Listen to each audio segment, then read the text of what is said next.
Le but de cette expérience, c'est de mesurer le champ visuel réel d'une paire de jumelles. C'est vrai qu'on pourrait simplement chercher l'information dans le catalogue, mais comment tu fais s'il n'y a pas d'indication du modèle sur les jumelles?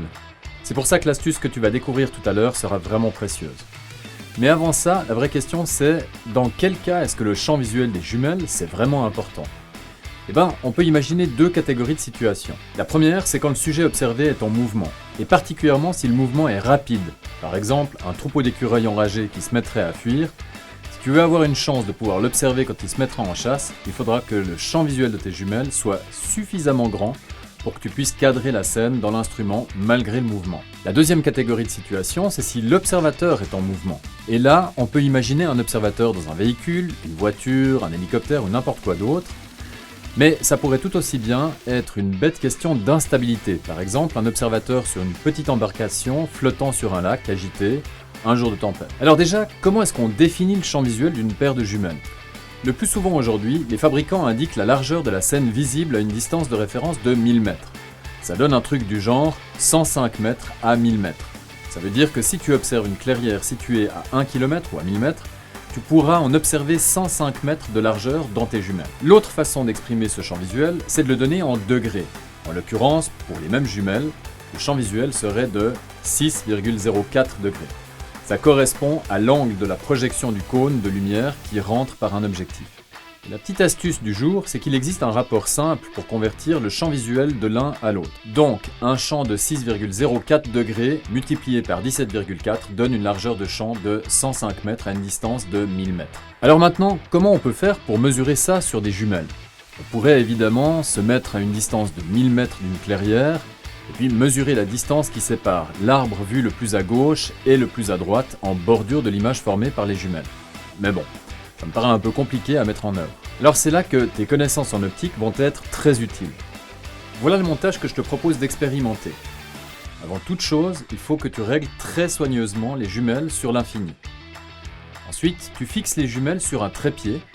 Précisément 1 mètre devant ces jumelles, tu places une règle millimétrée. En l'occurrence, ici, on mettra une feuille A4 millimétrée. Et maintenant, tu demandes à quelqu'un de tenir un verre de +1 dioptrie devant un des objectifs. Alors, à quoi ça va nous servir? Voyons ça de plus près. Si je mets la feuille millimétrée 1 mètre devant le verre de +1, ça veut dire qu'elle est sur son foyer objet. Et là, si t'as pas eu immédiatement le réflexe de penser que dans ce cas de figure, l'image sera immédiatement projetée à l'infini, c'est que t'as pas encore assez regardé la vidéo L'optique pour les nuls.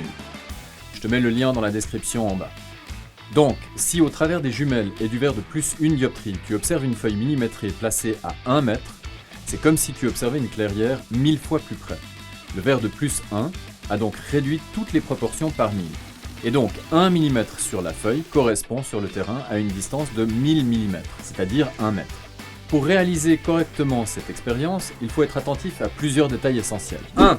Assure-toi que les jumelles soient bien stables sur le trépied. Je te rappelle qu'un seul de ces instruments vaut plus de 1000 francs. Et ça reste des instruments de grande précision, donc pas de choc. 2. Quand tu observes la feuille au travers des jumelles et du verre, c'est important de placer la règle de mesure parfaitement horizontalement et au milieu de la hauteur du cercle de l'image observée. Sinon, tu ne mesureras pas le vrai diamètre. 3. Le plus simple, c'est de demander à quelqu'un de déplacer très lentement la feuille millimétrée de façon à aligner tangentiellement, très précisément le 0 sur le bord gauche du cercle de l'image. 4. Enfin, durant l'observation, approche ou éloigne délicatement ton œil de l'oculaire de manière à ce que le cercle noir qui délimite ton image soit parfaitement net. S'il est un peu baveux, c'est que ton œil n'est pas au bon endroit par rapport à l'oculaire. Et donc tu ne percevras pas la totalité de l'image formée par l'instrument. Ta mesure sera donc complètement dans les choux. Voilà, à toi de jouer, maintenant tu sais exactement comment procéder, il ne te reste plus qu'à faire le job et surtout constitue un compte rendu de ton expérience qui te fera office de résumé pour l'année prochaine.